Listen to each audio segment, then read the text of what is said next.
जय हिंद साथियों, आप सभी का स्टडी विद उमराव चैनल पर हार्दिक स्वागत है, अभिनंदन है। आप हम पर ट्रस्ट कर रहे हैं, बहुत बहुत धन्यवाद। अगर हम बात करें साइंस के, तो आज का जो हमारा डिस्कशन है ना, वो बेटा साइंस के 8वें प्रैक्टिस सेट पर होने वाला है। बहुत ही महत्वपूर्ण है।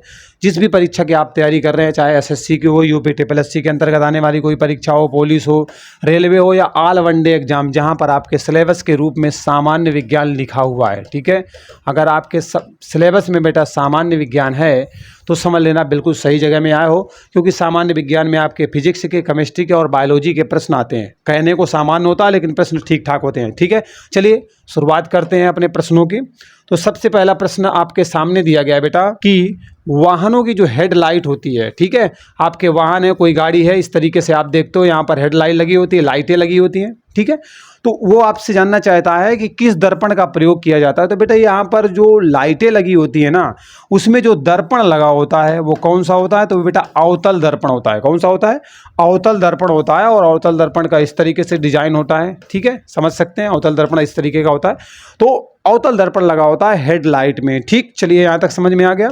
अगले सवाल पर चलते हैं। अगला सवाल दिया गया है कि वह कौन सी गैस है जो चूने के पानी को क्या करती है? दूधिया बनाने का काम करती है। मतलब चूने का पानी है, ठीक है, मतलब आपके जो है चूने का पानी दिया गया है, और जैसे ही आपकी जो है कार्बन डाइऑक्साइड मिलती है, रिएक्शन करती है, तो जो चूने का पानी होता है उसका कलर कैसा हो जाता है? दूधिया हो जाता है, मिल्की हो जाता है उसका कलर, ठीक है। मिल्की वे तो जानते हो कि हमारी आकाश गंगा का नाम है, पृथ्वी की आकाश गंगा का नाम है, ठीक है। तो इसका राइट आंसर क्या है बेटा? Carbon dioxide. Carbon dioxide is the right answer, ठीक है। तो कार्बन डाइऑक्साइड का फार्मूला क्या होता है बेटा? CO2 होता है, कार्बन डाइऑक्साइड, ठीक है। चलिए यहाँ तक समझ में आ गया। अगले सवाल पर चलते हैं। अगला प्रश्न दिया गया है कि दांतों में सड़न की शुरुआत हो जाती है। तो दांतों में सड़न की शुरुआत एक्चुअली कब होती है? तो बेटा जब मुंह का जो पीएच मान है ना, जो मुंह का पीएच मान है वो 5.5 से जब कम हो जाएगा, तो उस दौरान क्या होता है? मुंह में कहीं ना कहीं दांतों में आपके सड़न देखने को मिलती है। आप जानते हो कि जो भी है, चाहे आपके ब्लड की बात करें, आपके जो है टॉयलेट यूरिन की बात करें, तो वहां पर आप देखोगे कहीं ना कहीं सबका पीएच मान है। तो पीएच मान अगर 5.5 से कम हो जाता है ना, अगर मुंह का आपके, तो समझ लेना कि दांतों में सड़न की शुरुआत देखने को मिलने लगेगी, ठीक है। चलिए अगले सवाल पर चलते हैं। अगला सवाल दिया गया है कि प्रेशर कुकर का जो बेटा हैंडल लगा होता है, प्रेशर कुकर आपका जो है बना हुआ है, इस तरीके से बना हुआ है, ठीक है, ये बना है। अरे मान लो यार, इस तरीके से बना हुआ है, ठीक है, ये बना हुआ है। तो इसमें जो हैंडल होता है ना, इसमें बेटा आपके बैकेलाइट लगाया जाता है। क्या लगाया जाता है? बैकेलाइट यहाँ पर लगा दिया जाता है, क्योंकि ये ऊष्मा का क्या होता है? कुचालक होता है। ऊष्मा का संचरण इसमें नहीं होता है, ठीक है। तो इसीलिए आसानी से आप उतार लेते हो, वरना उतारने में कुकर लाले पड़ जाएंगे, इतना गर्म हो जाए, ठीक है। तो बैकेलाइट का हैंडल उसमें लगाया जाता है। तो राइट आंसर क्या है बेटा? Bakelite is the right answer, ठीक है। अगला प्रश्न दिया गया है कि किस विटामिन की कमी से, क्या लिखा हुआ है बेटा? किस विटामिन की कमी से स्कर्वी रोग हो जाता है? स्कर्वी रोग होता है बेटा आपके विटामिन सी की कमी से, ठीक है। कौन सी विटामिन की कमी से? विटामिन सी की कमी से आपका जो है स्कर्वी रोग हो जाता है। तो स्कर्वी रोग आपका जो है विटामिन सी की कमी से होता है। विटामिन बी की कमी से बेरी होता है, ठीक है। ए की कमी से कौन सा होता है? रतौंधी होता है क्या? जल्दी से बताओ कमेंट करके, अच्छे बच्चों के तरीके, ठीक है। चलिए अगले प्रश्न पर चलते हैं। पेट्रोल की जो गुणवत्ता होती है कि पेट्रोल अच्छा है या फिर अच्छा नहीं है, इसका जो है परीक्षण आप किस तरीके से करोगे, या फिर किस में व्यक्त किया जाता है? तो ऑक्टेन संख्या में व्यक्त किया जाता है आपके जो है पेट्रोल की गुणवत्ता को, ठीक है। तभी आप कभी पेट्रोल पंप में जाइएगा, वहाँ पर ध्यान से देखिएगा, कहीं ना कहीं आपको जानने को मिल जाएगा ऑक्टेन संख्या की यहाँ पर बात कर रहा है, ठीक है। तो ऑक्टेन संख्या इज द राइट आंसर। दैनिक जीवन में आप अक्सर गाड़ियों में पेट्रोल भरवाते हैं, लेकिन पता नहीं होता है। अगला प्रश्न है कि ब्रह्मांड में सर्वाधिक मात्रा में पाए जाने वाला पदार्थ आपको कौन सा देखने को मिलेगा? तो डार्क मैटर आपको जो है आपके ब्रह्मांड में, आपके गैलेक्सी में सबसे ज़्यादा देखने को मिलेगा। तो राइट आंसर क्या है बेटा? Dark matter is the right answer, ठीक है। चलिए अगले सवाल पर विजिट करते हैं। अगला सवाल दिया गया है कि प्रकृति में सबसे मजबूत बल कौन सा है? अगर प्रकृति की बात करें, नेचर में बात करें कि सबसे मजबूत बल कौन सा है, फोर्स कौन सा सबसे मजबूत है, तो इसका राइट आंसर है नाभिकीय बल, ठीक है। नाभिकीय बल बिल्कुल सबसे मजबूत बल है आपके, अगर हम प्रकृति की बात करें, ठीक। चलिए अगले प्रश्न पर चलते हैं।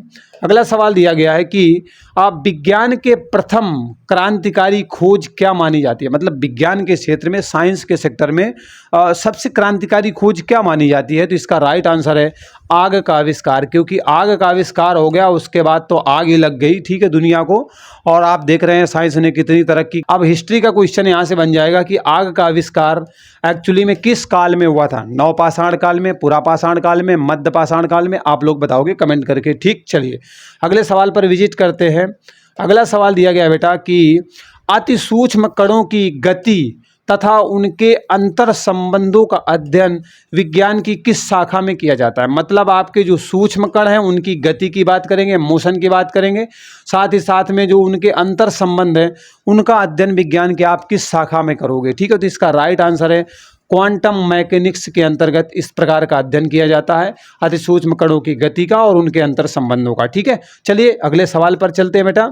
अगला सवाल दिया गया है कि प्राचीन ऐतिहासिक अवशेषों का अध्ययन विज्ञान की किस शाखा में किया जाता है? मतलब कह रहा है कि प्राचीन जो भी ऐतिहासिक अवशेष हमें प्राप्त हुए हैं, अगर उनका अध्ययन करना है तो कौन से विज्ञान के नाम से उसे संबोधित किया जाएगा?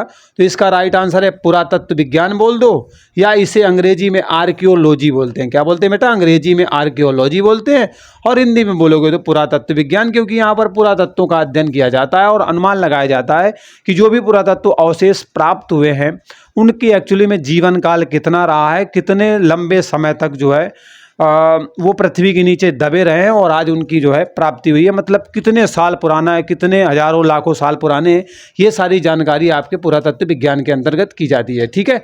चलिए यहाँ तक समझ में आ गया। अगले प्रश्न पर चलते हैं। मानवीय सुंदरता का अध्ययन किस विज्ञान में किया जाता है? मानवीय सुंदरता का अध्ययन किस विज्ञान के अंतर्गत किया जाता है? तो इसका राइट आंसर है बेटा केकोलॉजी के अंतर्गत आपके जो है मानवीय सुंदरता का अध्ययन किया जाता है, ठीक है। तो अब आपको समझ में आ गया होगा, हर व्यक्ति सुंदर दिखना चाहता है, लेकिन अध्ययन किस में होता है? तो केकोलॉजी में होता है। ल्यूमेन किसका मात्रक है? बेटा ल्यूमेन आपके जो है ज्योति फ्लक्स का मात्रक है। किसका मात्रक है? ज्योति फ्लक्स का मात्रक है आपका ल्यूमेन।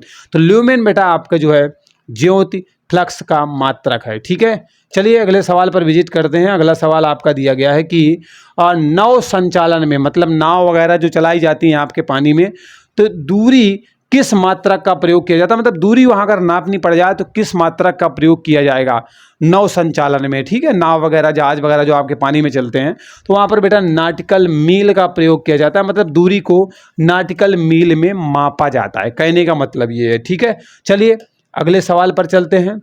अगला सवाल दिया गया है कि चंद्रशेखर सीमा का प्रयोग कहाँ पर होता है? चंद्रशेखर सीमा का प्रयोग कहाँ पर होता है बेटा? तो तारों का जो द्रव्यमान होता है प्रदर्शित करने के लिए हम चंद्रशेखर सीमा का प्रयोग करते हैं, मतलब तारों का जो द्रव्यमान है उसे प्रदर्शित करने के लिए, प्रकट करने के लिए हम चंद्रशेखर सीमा का प्रयोग करते हैं, ठीक है। चलिए अगले प्रश्न पर चलते हैं।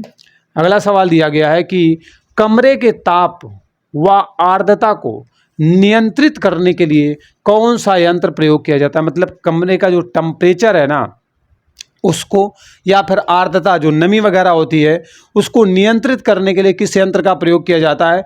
एयर कंडीशनर का प्रयोग किया जाता है, जिसे शॉर्ट में आप लोग एसी बोलते हो, ठीक है। इसका प्रयोग किया जाता है ताप और आर्द्रता को नियंत्रित करने के लिए, ठीक है। चलिए यहाँ तक तो बेटा समझ में आ गया, कोई संदेह नहीं होगा। अगला सवाल है कि बेटा रिवाल्वर का जो आविष्कार है ना किसके द्वारा किया गया था, आपसे जानना चाहता है। तो इसका राइट आंसर है सैमुअल कोल्ट के द्वारा जो है आपके रिवाल्वर का आविष्कार किया जाता है, ठीक है। चलिए ये तो सीधे सीधे समझ में आ गया, छोटे से ही पढ़ते आ रहे हो। दूध का जो आपेक्षिक घनत्व होता है किस यंत्र के द्वारा मापा जाता है? तो बेटा दूध का जो आपेक्षिक घनत्व होता है वो हम लैक्टोमीटर के द्वारा मापते हैं, या प्रश्न आपका कुछ ऐसा भी हो सकता है दूध की शुद्धता के माप हम किस उपकरण के द्वारा करते हैं? तो वो भी बेटा लैक्टोमीटर ही राइट आंसर होता है, ठीक है। तो इस तरीके से भी पूछे तो भी सही है, वैसे पूछे तो भी सही है। स्वचालित कलाई घड़ी, ठीक है, आपने हाथ में जो है घड़ी बांध रखी है और वो स्वचालित है, उसमें सेल वगैरह यूज नहीं किया गया है, ठीक है। तो चलने के लिए जो ऊर्जा है वो उसको कहाँ से मिलने वाली है? तो यार कलाई की घड़ी है, सेल वगैरह लगा नहीं है, सोलर सिस्टम उसमें है नहीं, तो उसको जो ऊर्जा है ना वो आपके कलाई से ही मिलने वाली है, ठीक है। तो राइट आंसर यहाँ पर क्या हो जाएगा बेटा? कलाई हो जाएगा। ठीक है, अगला सवाल है कि परम ताप की खोज किसने की थी? तो बेटा परम ताप की खोज ना लॉर्ड केल्विन के द्वारा किया गया था। ठीक है, इसलिए आप जानते हो टेम्परेचर का मात्रक केल्विन भी होता है आपके तापमान का। तो परम ताप की खोज किसने की थी? लॉर्ड केल्विन के द्वारा किया गया था। ठीक, चलो यहाँ तक समझ में आ गया। अब बारी भैया आपकी है। ठीक है, वीडियो कैसा लगा, इसलिए आग्रह है आप सभी से लाइक ज़रूर कीजिएगा, जिस भी सोशल मीडिया का यूज कर रहे हैं वहाँ पर शेयर कर दीजिएगा, और पहली बार चैनल को आपने अगर विजिट किया है ना तो सब्सक्राइब जरूर कीजिएगा। ठीक, तो वीडियो कैसा लगा कमेंट करके भी बता सकते हैं, और बहुत अच्छी बात है अगर आप कमेंट करते हैं। ठीक है, चलिए मिलते हैं अगले वीडियो में नए अपडेट के साथ। Bye bye, take care, see you.